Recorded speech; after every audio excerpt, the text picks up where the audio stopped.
Kumusta mga brad? Dito nga po sa atin namamayagpag na talaga yung mga motor na made in China. Kung ikukumpara kasi doon sa mga Japanese brand which is the Big 4, medyo mura din talaga yung mga motor na made in China. Kaya yung mga tao na medyo kapo sa pera katulad ko, naghahanap talaga kami ng alternatibo. It's either bumili ng second hand na Japanese brand or bibili ng brand new na Chinese brand. Ganon nga po ang kadalasang nangyayari. Mindset ba mindset? Pero ang binili ko Red Horse, buisit.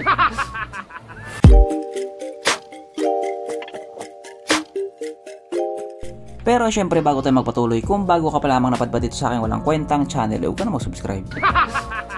So yun na nga, isa nga po sa masasabi nating pinakakilalang scooter dito sa Pilipinas, walang iba Honda Click na yan. Sa sobrang kasikatan nga po niya, ang dami ng gumaya. Alam nyo na siguro kung ano yung motor na tinutukoy ko or mga motor na tinutukoy ko. Ang dami kasi nila. Although hindi lang naman po Honda Click yung may kamukha dito sa atin, pero Honda Click talaga yung may pinakamaraming ng gaya. Pati yung Honda Click 160 nila, hindi rin pinalagpas. May kamukha rin siya. Pero hindi ko naman sinasabing ng gaya sila. Siguro nagkataon lang talaga. Siguro pares na pares lang talaga sila ng idea. Haktog. At isa nga po sa mga kamukha ni Honda Click ngayon na nagtitrending sa social media, wala iba kundi ang motor na nanggaling kay Skygo, ang kanilang Lance 150. Wow! Kahit sa ang anggulo mo nga siyang tignan, ang ganda talaga ng model. Oh, manyakis. Pero motor lang talaga tinitignan ko dyan, promise. Dito nga po sa motor na ito, hindi na po natin may tatanggi, kamukhang kamukha niya talaga yung Honda Click 160. Pero syempre kahit sabihin nga po natin magkamukha talaga silang dalawa, hindi po ibig sabihin nun parehas din po yung performance nila. Syempre sa performance na rin talaga magkakatalo. Kaya dahil dyan pag-usapan na naman natin kung ano nga ba meron sa motor na ito at kung gaano nga ba talaga siya kaganda. So ito nga po ang pinagmamalaki ng Skygo, ang kanilang Lance 150 na mayroong 149.3 cubic centimeter engine displacement, 4-stroke single cylinder, single overhead cam with 2 valves. Doon pa lang sa pagiging 2 valves niya, magkaiba na agad sila. Naka-electronic fuel injected at syempre ito po ay naka-liquid cooled. Kaya hindi po siya panis sa Honda Click 125. Pagdating naman po sa kanyang power, ito po ay merong 12 horsepower, 8,500 RPM, 11.8 Nm of torque at 5,500 RPM. At dahil nga po ka-unveil pa lamang sa motor na ito, wala pa po tayong idea pagdating sa kanyang top speed. Pero syempre isa lang sigurado dyan, mabilis na yan. Ang kanyang tangke ay kaya magkarga ng 7 liters fuel tank capacity at wala din po tayong idea pagdating sa kanyang fuel consumption. Ang sukat ng kanyang gulong 110/80/14 sa harap at 120/70/14 naman sa likuran. Syempre paras po itong naka-tubeless. Pagdating naman po sa kanyang braking system, ito po ay naka-disc brake sa harap at disc brake din po sa likuran. Yun ang malupit sa kanya kasi naka-disc brake yung sa likuran niya. Yung sa Honda Click 160 kasi naka-drum brake pa rin siya. Sasabihin na naman ng iba, tinipid yan ni Honda.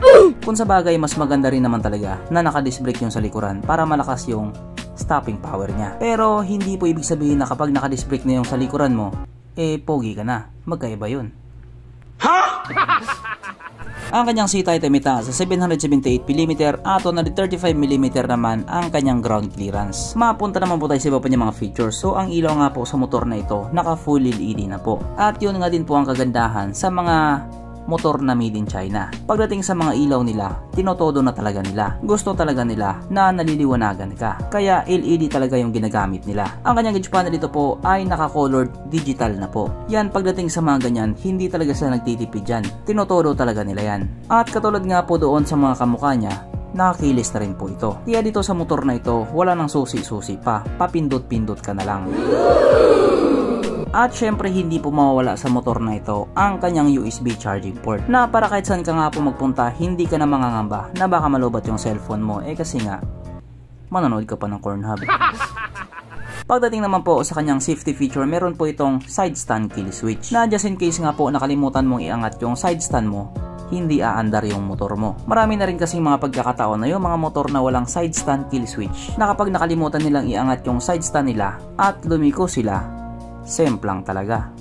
Tapos kapag nasemplang sisihin yung aso, kahit wala namang aso. At kung mapapansin nga po ninyo, wala na po siyang kickstart. Na siya nga pong palaging hinahanap ng mga taong walang pambili.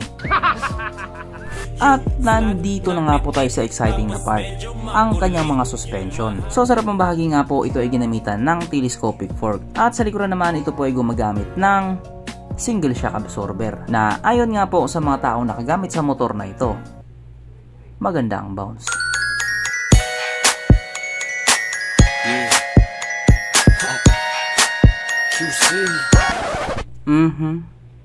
Panigurado. Wala na namang nalungkot.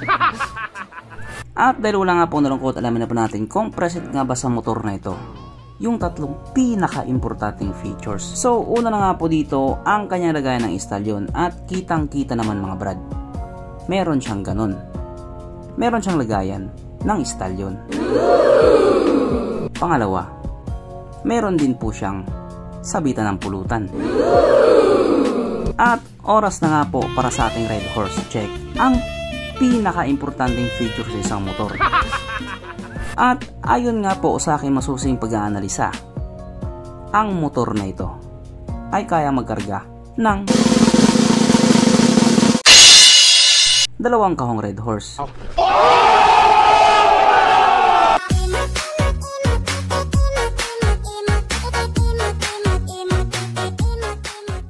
So therefore, ang motor na ito ay talagang highly recommended.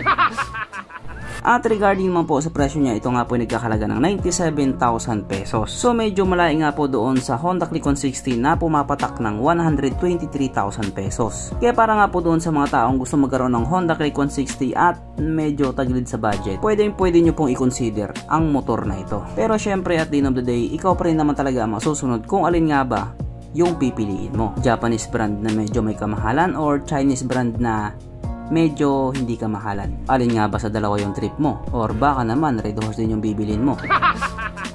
At katulad nga din po na nabanggit ko kanina, marami pong kamuka ang motor na ito. Pero syempre hindi ko po sinasabing nagkopyahan silang lahat, kasi baka nagkataon lang talaga. Coincidence ba? Coincidence? Haktog.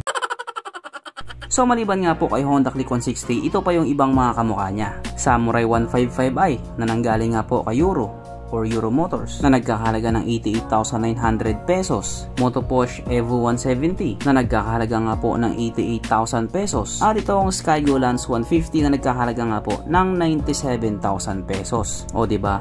Marami ka talagang pagpipilian. Mayroong mahal at meron ding hindi gaanong mahal. Ang tanong na lang doon kung mahal ka ba ng mama mo.